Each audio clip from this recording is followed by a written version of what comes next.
Hey guys, can you hear me? Check, check, 1 2 1 2 check. So this is the story of how I did not become a millionaire in my 20s, and it's a story.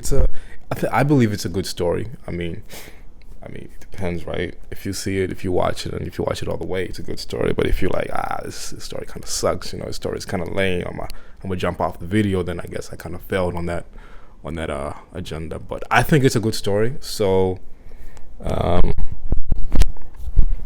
Yeah, good. Yeah. So yeah, let's begin. I started. So one thing I knew is like how to make a lot of money. I had no idea what money was. I had no idea what money was. I knew that you could use money to buy things, right? Obviously, but I didn't really understand the value of money.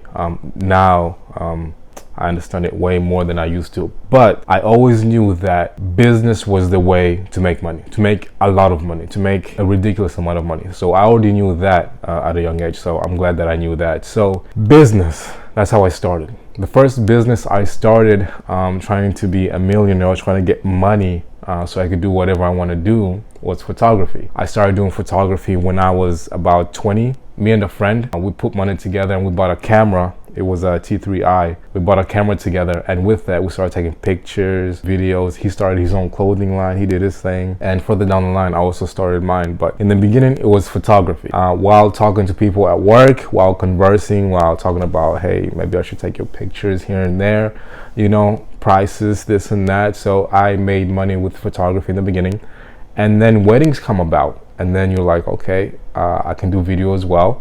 So the photography kind of transitioned into the video part of it, as far as music videos and weddings, and that was kind of the whole encompassing thing of the photography business that I started. Photography, weddings, and music videos, and it went good in spurts. Meaning I had moments where I had work, and I had moments, huge moments, where I did not have work. In the beginning, because I was very social, clients were just coming out of the blue, because they know me, they know what I do. I've shown them my stuff, I've shown them my work. So it's easy for them to just pick up the phone and call me or text me and be like, hey, Trey, I need you to do this, I need you to do that, give me the prices, yada, yada, yada, let's do it.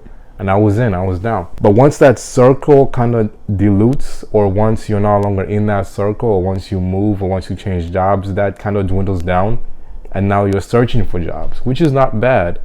But in my search for acquiring more business, I understood how hard it really was, because I'm not in that circle, in that social environment where I could just talk to people, Searching for business, it was a hard part. And also I found out editing. I love editing videos, but editing videos for other people, such as weddings or music videos, I found out that I was very not energized or inclined to do it. It's like, I don't know, when I'm doing my own things, when I'm making my own videos, I feel perfectly fine. I can stay on the computer, I can edit for hours. But if it's for somebody else, I guess if it's for money, I feel kind of like, I don't like doing this. It feels like work. And eventually that's what the weddings felt like, especially with the long videos and the pictures and the re-edits and everything like that. Again, I made money in spurts, small spurts, but a large amount of the time, there was no money, there was no clients. So within a year, I could do maybe 2 weddings, and how many sessions for pictures? Maybe 5 sessions for like pictures, somebody asked for pictures, or maybe like 2 or 3 music videos. And that's not a lot. In 12 months, that's not a lot of work. In the moment, it seems like it's a lot of money, but once you spread that out, it's not. I was barely surviving. So that was the first business. That was the photography and wedding. The second business I started, this one actually started with a friend, and because I was very social at work and with my group, that just people I just hanged out with, I got introduced to this manager. I worked underneath him. That's when I decided to start a clothing brand by myself, because my friend, when we started taking pictures, he started his own clothing brand, but I kind of waited for some time, and then I decided to start it. So I was looking for print shops to print my designs and print everything that I wanted to print. So he already had equipment. He already had the screen printing equipment to make shirts, to make all the things that you needed to do to make a t-shirt. So we got to talking, and then we decided to partner up and decide to make a print shop. So we made a print shop together. which was very, very amazing. It was fun. It was fun scavenging around, finding equipment that we could use to in replacement of this and that. And when equipment broke, we used to search on Facebook Marketplace and search for similar equipment that had similar items that we needed from it. Like if it's like the print head, if we needed a new print head, instead of buying a new print head, we just see from a machine if we could buy that print head from the person selling the machine. So that went on for a couple of years, and we actually opened up a shop in one of the plazas. I'm not going to say where, but in one of the plazas, and it was not very good. We had maybe 3 customers the whole time we were open. Business is very hard. Acquiring business is very hard, and even if you do all the right steps, it doesn't mean that you're going to succeed. It doesn't mean that you're going to make the profits you want to make. With the print shop, that's when I started to understand the whole business thing when it comes to like business. Acquiring customers, paying yourself or your partner or you're working, equipment, supplies for what's needed to get done, rent of space. That's the printing business is when I was actually thrown into like actual business and managing the whole entirety of what it takes to run a business, searching for clients. I even reached out to schools, local schools, for contracts and whatnot. Eventually, we decided to close that down. We made money, but again, we didn't make money. So we didn't even make money to keep us afloat. We just made money here and there, and that was not efficient enough. So we decided to sell the business. I wasn't really done with the printing business. I wasn't really done with that itch. You know, I still had like a little itch I wanted to scratch. So once we sold that, I bought a few equipments for my own, so I can just screen print it on my own. And I bought that with a friend of mine, and we kind of started it on the side, and we had no sales. We had a potential of 2 sales, and one was a shop, but I guess it also depends on circumstances and where you're at in life, your understanding of business, and financially where you are. But I think overall, business is a very hard venture for anybody to go into. And the more I failed over and over again, the more I was understanding this is very hard. This is very difficult to make happen. But during the print shop, when I had with my friend, with the first print shop, we sold we didn't sell a lot. We sold one thing on Etsy, and it was this mug. This mug, it had an airplane on it. It was cool. I don't know, somebody in Florida bought it, and it was just amazing that somebody can click on one of your things all over the world and just buy it because they like it. It was a very good feeling. It was the first thing I sold on Etsy ever, which was awesome, because everything is usually in person. With the print shop, it was on the phone and in person. It was local. Everything was local. So that was cool that somebody from so far away decided to buy something that we made, or something that we were going to make for them. So after the print shop, what was it? After the print shop. So now this is during COVID. I had the remarkable idea of starting a cleaning business.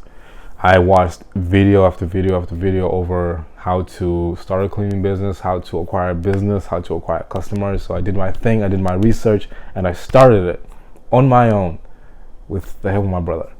But I did it. We started cleaning homes. I found people who were giving away jobs, and I picked those up. I found agencies that were looking for cleaners. I found contracts, and I did all the research, and we got it, and we were doing it. I found friends that were willing to help me as well, so we started working together, doing everything like that. I was doing that while also maintaining a full-time job,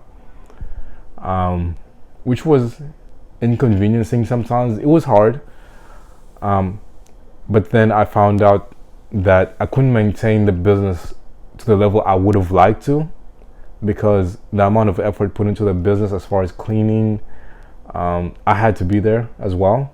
There was one time where I couldn't make it and the guys just went by themselves, and that kind of lost us a client. I don't know what happened. Maybe somebody stole something, but the customer never got back to me, so I don't know exactly what happened. But from that incident, things just kind of fell down.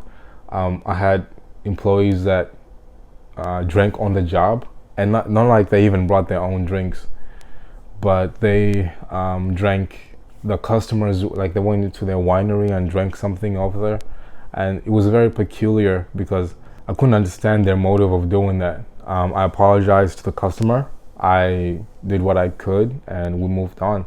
I also had to close that business down because friends decided to do other things, so I didn't have as much help as I would have loved to have. And yeah. But also at the end of this, at the end of the cleaning business, my friend called me. She was like, "Hey, I need you to look over my business," because she knew I was also doing this cleaning business and I was also into other businesses. Like, "Hey, I need you to look after my business because I want to go on vacation with my husband and my familia. So just take care of this for me real quick for like, I think it was like a week, 2 weeks. I think it was a week max, but I think it was a week."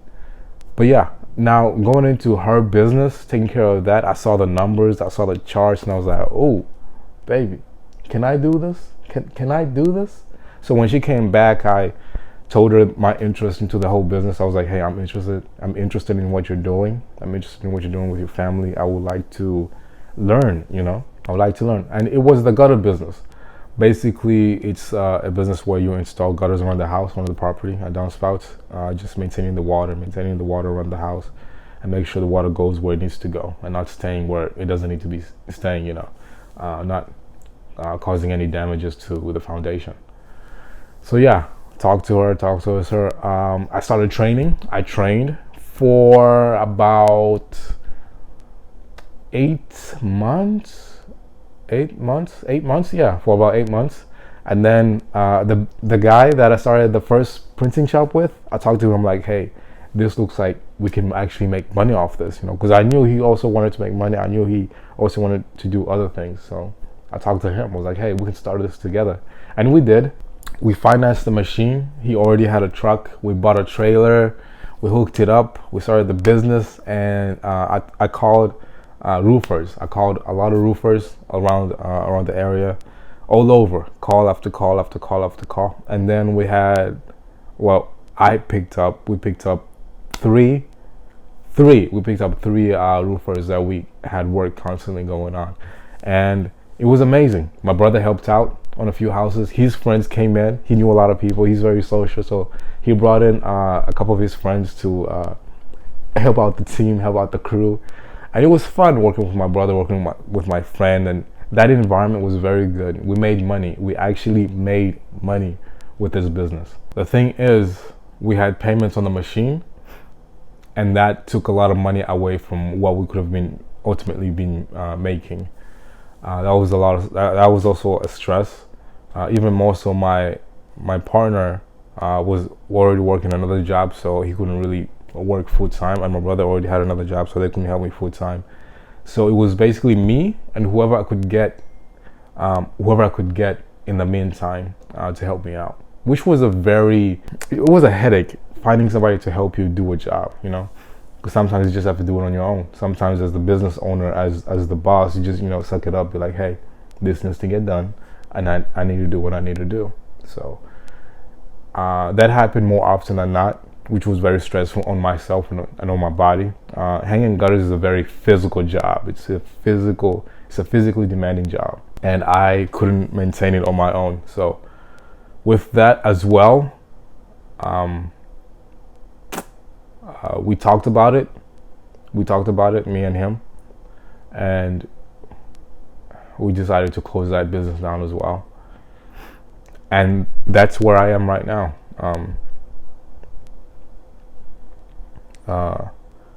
Everything is closed down. I'm not starting any new business so far that I've thought about. I mean, there's a few that I want to, but only time can tell. But this is how I have not become a millionaire in my 20s. I'm 30 now. I'm 30 as of the recording of this video. So 10 years, more like 12, but 10 years of trying to make something happen, failing and trying it again, failing, trying it again, failing, trying it again, failing, and failing all over again. I also tried to start multiple YouTube channels. I think some of the videos here You can go on them, and I've already said that. One of them was also an animation channel. I love animation. I love cartoons. I love anime. So I tried to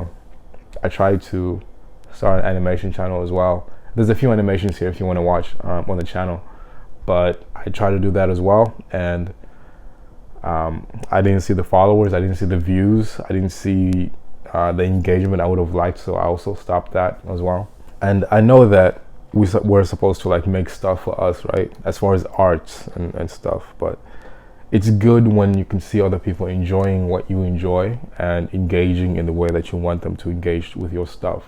I don't think things are just supposed to be put out there and just stay there without any feedback, without any connection with another person. Those people who say like do stuff for you, that's cute and adorable. But at the end of the day, I think we do the stuff we do because of course it's us, but also it's also for the people around us, you know. Especially when it comes to art, we want other people to perceive not what we see, but we want them to see something, to engage with it, you know. So yeah, I mean that's the end of the story. Yeah, sorry for what? I'm not sorry, boy. So yeah, that's the story. This is how I did not become a millionaire in my 20s. Bye. I'll see you next time. All right.